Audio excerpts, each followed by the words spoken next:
అందరికీ నమస్కారం అండి. Welcome to our channel. మనతో పాటు గెస్ట్గా ఉన్నారు షణ్ముఖ్ గారు. సార్ నమస్తే అండి. నమస్కారం అండి. సార్, ఏ ఉద్యోగి అయినా సరే జీవితకాలం కూడా ఉద్యోగం చేసిన తర్వాత రిటైర్మెంట్ అనేది ఉంటుంది. రిటైర్మెంట్ అయిపోయిన తర్వాత సమ్ అమౌంట్ వస్తుంది. నెల నెల అయితే తీసుకుంటారు. అది కాకుండా పిఎఫ్ అనే అమౌంట్తో హ్యాపీగా బతికేయాలని ఈ ప్లాన్లో ఉంటారు.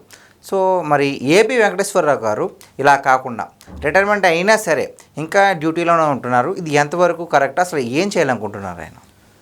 జగన్ నెవర్ అగైన్ అని చెప్పేసి ఒక నినాదంతో, ఎందుకంటే జగన్మోహన్ రెడ్డి గారు మళ్ళీ అధికారంలోకి వస్తే రాష్ట్రం కుక్కలు చింపిన విస్తరి వలె మారుతుందని చెప్పేసి ఆయన ప్రగాఢంగా నమ్మారు. కాబట్టే నేను రిటైర్ అయినా సరే నా డ్యూటీ నేను చేస్తాను.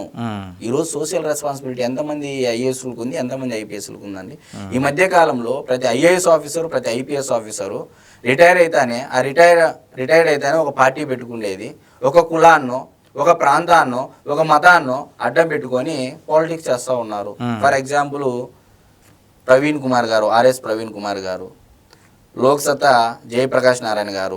అంటే వీళ్ళు రాజకీయాలు కాదు, రిటైర్ అయిన వాళ్ళు రాజకీయాల్లోకి వచ్చిన వాళ్ళ గురించి నేను చెప్తా ఉన్నా. మరి అదేవిధంగా చాలా మంది రిటైర్డ్ ఐఏఎస్ ఆఫీసర్లు వస్తున్నారు. ఎవరన్నా సోషల్ జేడీ లక్ష్మీనారాయణ గారు కూడా వచ్చారు. మరి ఎంత మేర సక్సెస్ అయ్యారండి? ఇక్కడ ఆయనకు వాళ్ళకు వినూత్నంగా గతంలో వచ్చినటువంటి రిటైర్డ్ ఐఏఎస్ ఆఫీసర్లు కానీ, రిటైర్డ్ ఐపీఎస్ ఆఫీసర్లు కానీ ఎవరైతే పొలిటికల్గా పార్టీలు పెట్టుకొని ఇదొక పరిపాటిగా మారిపోయింది. దానికి వినూత్నంగా, దానికి క్వైట్ ఆపోజిట్గా ఆయన ఎటువంటి పార్టీని ప్రకటించుకోకుండా జగన్మోహన్ రెడ్డి గారు రాష్ట్రంలో ఎక్కడెక్కడైతే విధ్వంసం చేశారో, ఎవరెవరైతే అమాయకులను బలి చేశారో ఆయన విస్తృతంగా పర్యటనలు చేసుకుంటూ జగన్ నెవర్ అగైన్ అనే నినాదంతో ముందుకెళ్తున్నటువంటి పరిస్థితి. అంటే కేవలం జగన్ గారు ఎక్కడొస్తారని భయంతో మాత్రమే భయం ఆయనకు ఉంటే సుప్రీంకోర్టు దాకా వెళ్ళి 2 సార్లు సస్పెండ్ చేసినా కూడా కోర్టు ఆర్డర్ తెచ్చుకున్నా సరే మరలా సస్పెండ్ చేశారండి ఉద్దేశపూర్వకంగా. మరి భయం ఉంది ఆయనకి? అంటే ఆయన వస్తే ప్రజలు ఎక్కడ ఏమైపోతారనే ఒక స్పృహతో డెఫినెట్ గా తను స్వయంగా చూశాడు. ఏబి వెంకటేశ్వరరావు గారు స్వయంగా చూసినటువంటి వ్యక్తి. జగన్మోహన్ రెడ్డి గారు వైఖరి ఏ విధంగా ఉంటుంది? నిజంగా ఎల్వి సుబ్రహ్మణ్యం గారు ఏమన్నారండి? వైజాగ్ ప్రాంతంలో రాజధాని పెట్టాలి అంటే వైజాగ్ స్టీల్లో దాదాపు 23,000 ఎకరాలు 30,000 ఎకరాలు ల్యాండ్ ఉంటే స్టీల్ ప్లాంట్ ఎత్తేసా 30,000 ఎకరాలు సరిపోతుంది కదా అని చెప్పేసి అన్నాడు. మైండ్ పోయింది నాకే, ఏంది ఈయన ఇట్లా మాట్లాడుతున్నాడు అని చెప్పేసి. ఎవరండి ఎల్వి సుబ్రహ్మణ్యం? చీఫ్ సెక్రటరీగా పనిచేసినటువంటి వ్యక్తి జగన్మోహన్ రెడ్డి గారి దగ్గర.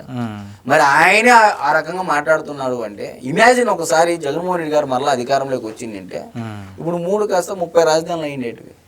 అది లే ఒక ఇటుక పేర్చేది ఉండదు, పెట్టేది ఉండదు. పథకాలు ఏమనంటే పథకాలు ఇచ్చేయడం, సోమరిపోతులు చేయడం, పని చేసే వాళ్ళని కూడా పని చేయనీకోకుండా మా పైన ఆధారపడండి, మా ఆయనకైతే తిరగండి, పథకాలు ఇస్తాం. రాష్ట్రంలో అప్పులు కుప్పలుగా చేసి ఇవన్నీ గమనించినటువంటి ఏబి వెంకటేశ్వరరావు గారు నేను ఏదో పదవి కోసమో లేకపోతే ఇంకో దానికోసమో కాకోకుండా జగన్ నెవర్ అగైన్, జగన్మోహన్ రెడ్డి గారు మరలా అధికారంలోకి రాకూడదని ఒక దీర్ఘ దృష్టితో, దూరపు ఆలోచనతో ఆయన ఈరోజు నిన్ననో మొన్ననో కోడికత్తి శ్రీను వాళ్ళ ఇంటికి కూడా వెళ్ళడం జరిగింది. వెళితే ఏ విధంగా అమాయకులను బలి చేశారు. గులకరాయి డ్రామా ఉంది కదా, గులకరాయి బోండా ఉమా గారి పేరు చెప్తే కానీ మేము వదలము అది ఇది అని చెప్పేసి గతంలో చాలా చూసాం మనము. మరి ఆ గులకరాయి డ్రామా కేసులో ఏదైతే ఇరికిచ్చారో అమాయకుల్ని ఏ విధంగా బలి చేశారనేది ఆయన దగ్గరుండి ఎక్స్ప్లెయిన్ చేసేటువంటి తత్వం చాలా బాగుందండి. నిజంగా నాకు తెలిసి నేను ఈరోజు సగర్వంగా చెప్తున్నానండి, రిటైర్ అయినా డ్యూటీ చేస్తున్న ఒకే ఒక్క పోలీసుడు ఎవడు అని అంటే ఏబి వెంకటేశ్వరరావు గారు అని అయితే నేను ఖచ్చితంగా చెప్తాను. ఏబి వెంకటేశ్వరరావు గారు రిటైర్ అయినా సరే సేవలు అందిస్తున్నారు కదా, మరి కూటమి ప్రభుత్వం ఆయనకి ఏమైనా అండగా ఉంటుందంటారా? ఇప్పుడు ఇది ప్రజాస్వామ్యం అండి. నిజంగా ఇది ఏదో అంబేద్కర్ రాసినటువంటి రాజ్యాంగం పరిపాలన జరుగుతుంది కాబట్టి ఈరోజు ఏబి వెంకటేశ్వరరావు గారు ఎక్కడికి వెళ్ళినా గతం పరిపాలకులు చేసినటువంటి దానిలలో ఏ విధమైనటువంటి అమాయకులను బలి చేశారు, జగన్ నెవర్ అగైన్.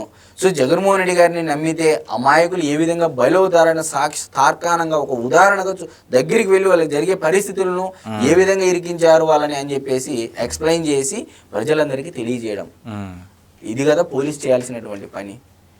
అంటే అసాంఘిక చర్యలకు పాల్పడకుండా సమాజ అభ్యుదయ తోడ్పాటుకి ఏ విధంగా ఉపయోగపడాలి అని చెప్పేసి రిటైర్ అయినా కూడా తన భావజాలాన్ని, అంటే మామూలుగా కొంతమంది ఏం చేస్తారంటే సేవను ఎంచుకుంటారు, కొంతమంది పాలిటిక్స్ని ఎంచుకుంటారు, కొంతమంది ఇంకో దాన్ని ఎంచుకుంటారు. కానీ వినూత్నంగా ఎవరికి అందని విధంగా ఏబి వెంకటేశ్వరరావు గారు జగన్మోహన్ రెడ్డి గారు చేసినటువంటి అసాంఘిక ఏదైతే ఉంటాయి కదా కార్యక్రమాలు, వారి ఎవరైతే బలైనారో వాళ్ళ ఇళ్ళకి వెళ్ళి పరామర్శ చేసి అది ప్రజలకు తెలియజేయడం, అలాంటి కార్యక్రమం అండి. నిజంగా ఒక రాజకీయ నాయకుడు వస్తే ఈ విధంగా జరుగుతుంది అని చెప్పేసి ఈరోజు తెలియజేయడం అనేది చాలా గొప్ప విషయము. ఇది ప్రజలందరూ కూడా హర్షిస్తున్నారు ఏబి వెంకటేశ్వరరావు గారిని. ఎందుకంటే ఆయన గతంలో ఒక ఇన్స్పిరేషన్ మోడల్. ఏ రోజైతే ఆనాడు జగన్మోహన్ రెడ్డి గారి పైన పోరాడారో, హైకోర్టులో 2 సార్లు, సుప్రీంకోర్టుకు వెళ్ళారు, మళ్ళీ ఆర్డర్ తెచ్చుకున్నారు, మళ్ళీ సస్పెండ్ చేశారు, మళ్ళీ సుప్రీంకోర్టుకు వెళ్ళడం జరిగింది. తిరిగైతే లాస్ట్ గెలిచారు కదా. మరి గత 5 ఏళ్లలో ఏ ఆఫీసర్ అయినా ఏబి వెంకటేశ్వరరావు గారి మాదిరిగా ఎవరైనా గెలిచి చూపించారా? సరే గెలిచినా సరే ఎక్కడైనా ఆయన అసాంఘిక చర్యలకు కానీ ఏదన్నా పదవుల కోసమో కానీ పదవి వచ్చిందండి. ఏపీ పోలీస్ హౌసింగ్ కార్పొరేషన్ చైర్మన్గా అతనికి పదవి ఇచ్చారు. కానీ దాన్ని తిరస్కరించి నేను పదవుల కోసం కాదు ప్రజల కోసమే జగన్ నెవర్ ఎగైన్ అనే నినాదంతో ముందుకు పోయినటువంటి పరిస్థితి. మరి ఎక్కడ స్వార్థం ఉంది దాంట్లో? ప్రజల కోసం తను ముందుకు వచ్చాడు.